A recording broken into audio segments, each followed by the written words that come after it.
Hey guys, welcome back to L&D Home, and if you are new, welcome.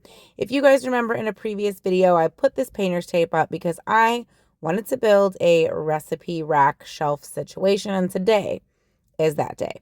Now I have to tell you, this was not easy peasy lemon squeezy.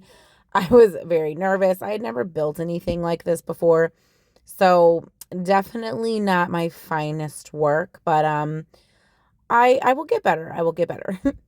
So my first step is to take these boards. I got these from Menards. I forget what size they are, but I'll have the sizes in the description box down below that I used in case you're interested. And what I was doing first was measuring two that are the exact same length. So what I've noticed about boards, any size, it's like they're not all cut the same. It says they're supposed to be this by this by this. They're not always that by that by that. So I tried to find two that were the exact same for my side pieces because I wasn't cutting those. I needed those the exact like length that they were, which I believe was 3 feet. My boards in the middle are going to be 2 feet, so I was able to just cut those just fine. So I was just measuring, taking the T-square and marking off so that when I go to my saw, I can have a nice clean cut.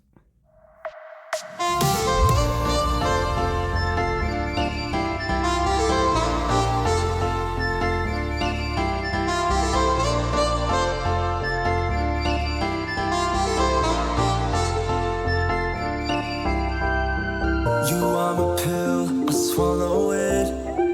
Take me away to Neverland, where colors fade my disbelief and make me forget my memories. It was time for me to give all my boards a good sand, and I have to be honest, I kind of skeeted out on the sanding here, and the way the stain applied, it definitely showed. So if you're going to do this project or any project like this, make sure that you take the time to really sand. I was just excited to get this bad boy up, and I've been wanting it for so long. It had been in my head ever since, especially I cleared that wall of my coffee mug shelf thing. I didn't sand well enough, and the stain didn't adhere quite as well as it usually does. I used the same stain that I used on the bench top that I just made in a previous video. It will be linked in the description box down below if you're interested. The stain went on that beautifully, but I also sanded it beautifully. I did not sand this as much as I should have.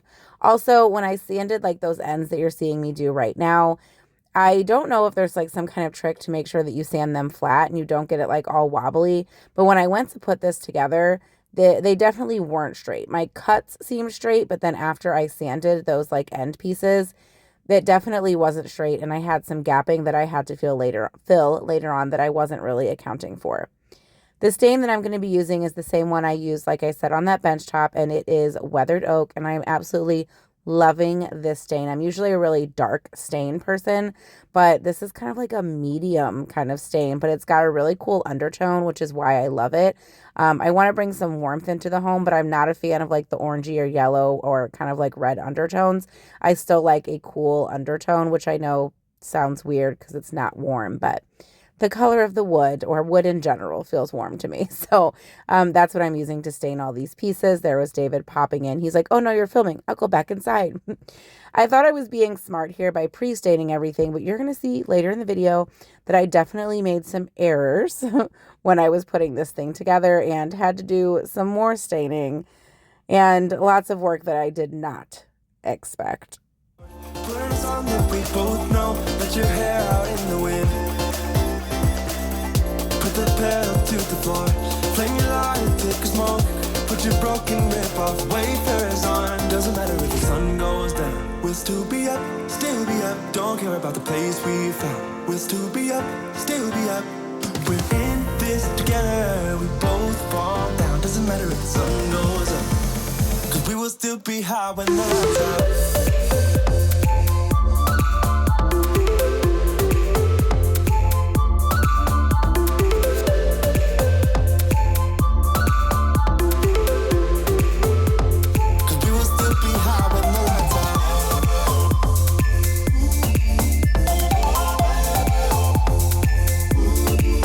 It was time for me to put everything together, and I was so nervous. This was my first time using like a nail gun that's powered by a compressor. I had an electric nail gun, and that one wasn't so bad. This thing was powerful, and I was so nervous I was going to like shoot a nail through my finger. I was going to mess up. I wanted to make sure everything was nice and square, and I was just really second guessing myself every step of the way. It took me forever also to get the measurements correct to make sure like the shelves were supposed to go this tall and that tall, and it it was an absolute it was an absolute travesty, really. It ended up turning out decent. I won't say great. It ended up turning out good, decent in the end. But it took me so long to get to the end result because, like I said, this was the first like build that I've ever really done. Like I've refinished lots of furniture, but I have never like built anything like this, even though this is a small project. So if you're considering building something like this, don't be nervous. Just go for it. This was the moment that I realized that because the table is not level, I had really big gapping and my shelf was not level. Like it was sticking out on one side and it wasn't all the way flush on the other side. I tried my darndest to get those brad nails out of there and I could not. So this is where I had to cut a new piece. Luckily, I had bought an extra board because I knew I was going to mess up. I just knew it. I had bought an extra board and I had to cut that board, which means I had to stain it after everything was put together. And that became where the tricky part was. Staining it, you're going to see like how it all comes together, but staining it while it was already put together was like extremely difficult to get an even coat. This is why I pre-stained. But then messed up and had to do it while the thing was put together. So watch me fail a little bit here because it's not the first time. I had to do a whole rod situation different and everything too. But even though it took way longer than I thought, and even though it was kind of a stressful process, I have to be honest, I don't regret it. Like, I'm very proud of myself for building this, and I feel much more comfortable with the brad nailer now and just building things in the future. So if you were thinking about building something, just go ahead and take that step. You're probably going to make 18 mistakes along the way.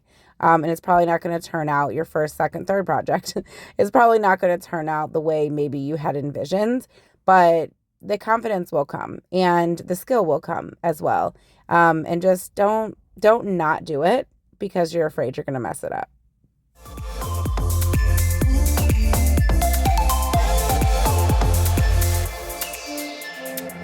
We can pretend that time is still. Stay in the daydream, chase the thrill. Make up the way as we go. Live for the moment, lose control. Rent a car you can't afford. Put on a song that we both know. Let your hair out in the wind. Put the pedal to the floor. Flame your lighter, take a smoke. Put your broken rib off, wafers on. Doesn't matter if the sun goes down. We'll still be up, still be up. Don't care about the place we found. It's now time for me to put the rods in, and they're going to hold like the recipe books like in place so they don't go like falling off of the shelf.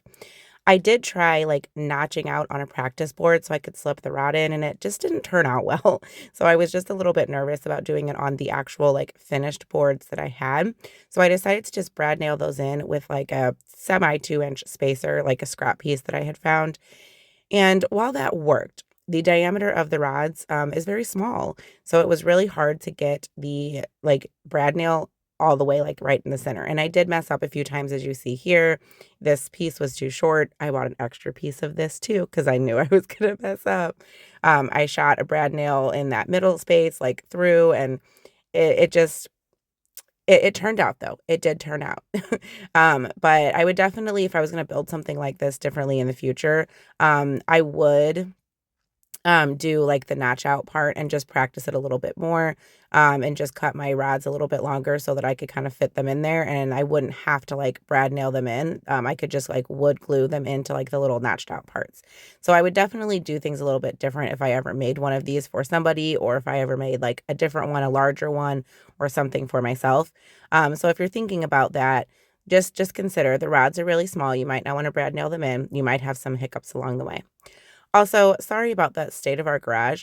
I wish I was one of those people that had like the big fancy like garage and like, you know, the really like matching organization and all that. And we just don't have that. So sometimes I'm a little embarrassed filming in the garage and trying to get a good angle because I'm trying to like hide the giant tree that's over there to the right and all of the stuff that we need to have like picked up by trash.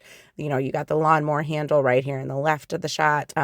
But this is just real life. Like not everybody has like a perfect fancy garage, and we definitely do not.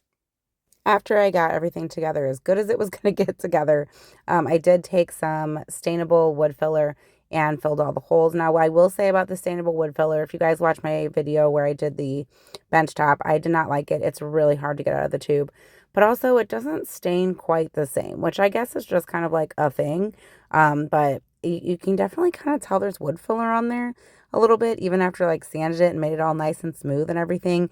It doesn't quite stain the same as wood. So just keep that in mind if you're using stainable wood filler, that there is going to be like a slight difference between whatever wood you're using and the actual wood filler, but it is better than doing without it. Still be up. We're in this together. We both fall down. Doesn't matter if the sun goes up. 'Cause we will still be high when the lights out.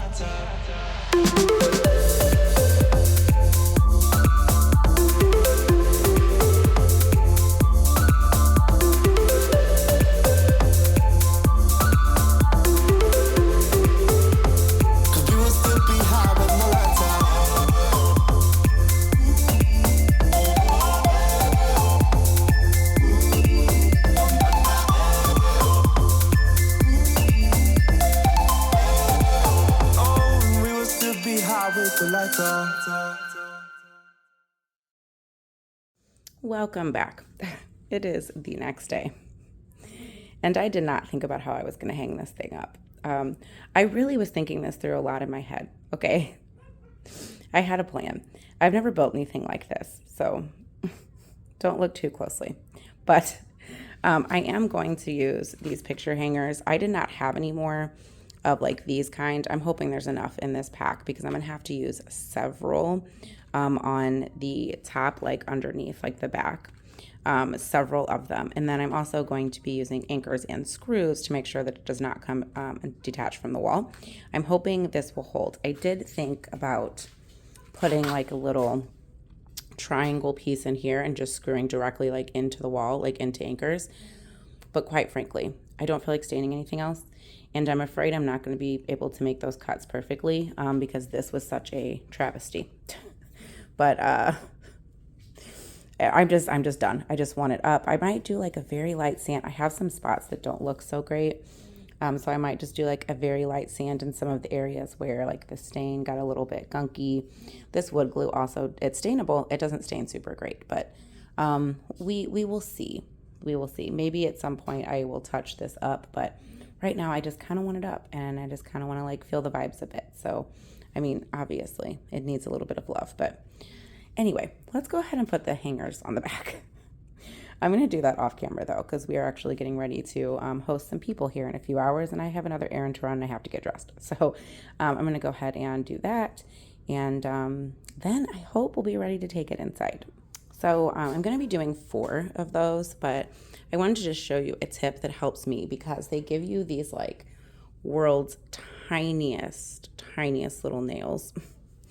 And I've used this on a lot of like craft projects when I used to craft a lot, is I just kind of mark with a Sharpie, and then I'm going to come in with like a regular nail and just very lightly tap into these marks so that way when I go to actually put this on and try and nail that little tiny nail in, I am not like struggling and not able to see. I already have like a little indent there, so it'll be easier to hammer in.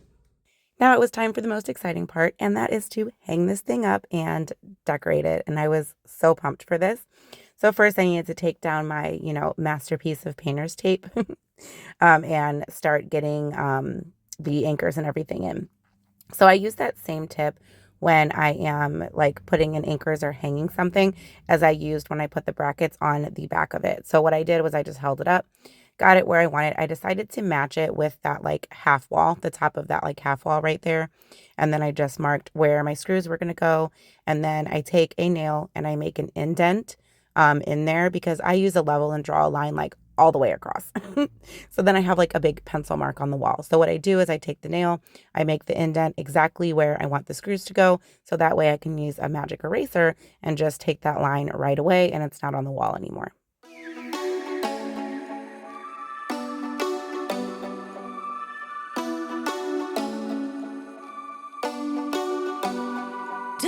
ever call back? Do you ever pick up on that phone? Stop pretending I don't know you're home. I guess not. Do you ever respond? Explain it all again, again, again. Tell me why you don't wanna be friends. I guess not.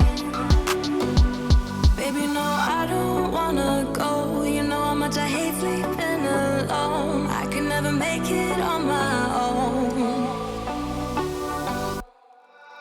Tell me what I'm gonna do.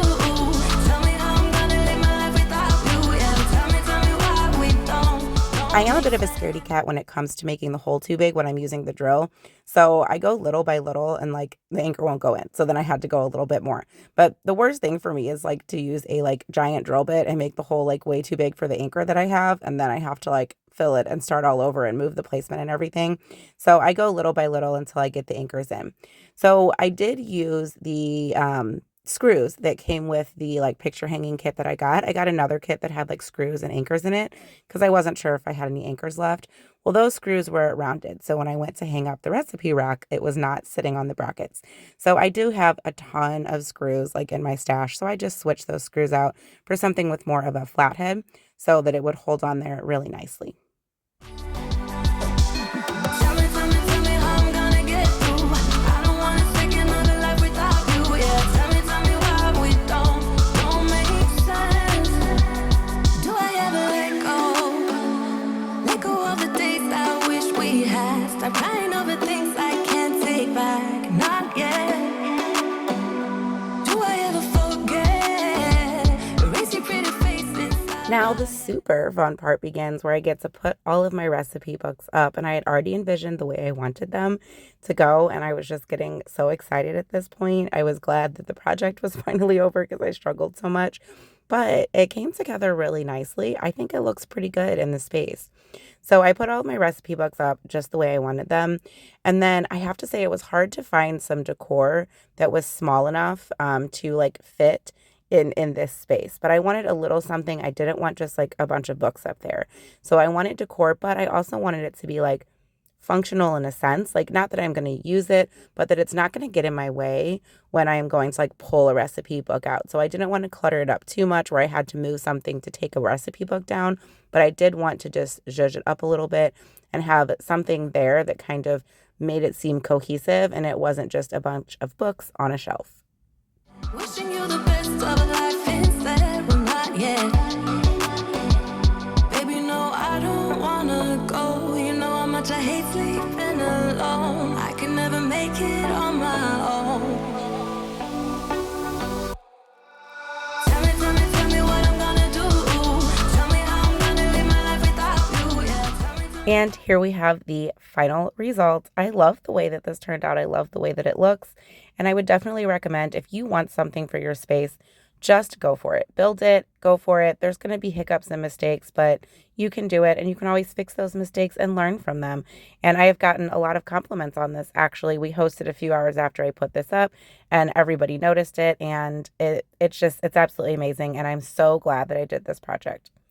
Thank you guys so much for watching today's video. I hope you found it helpful or at least entertaining watching me flub all over the place. Make sure you check out the video and the playlist on the screen. And as always, smash that subscribe button so you can become part of our YouTube family. We'll see you on the next one. Bye.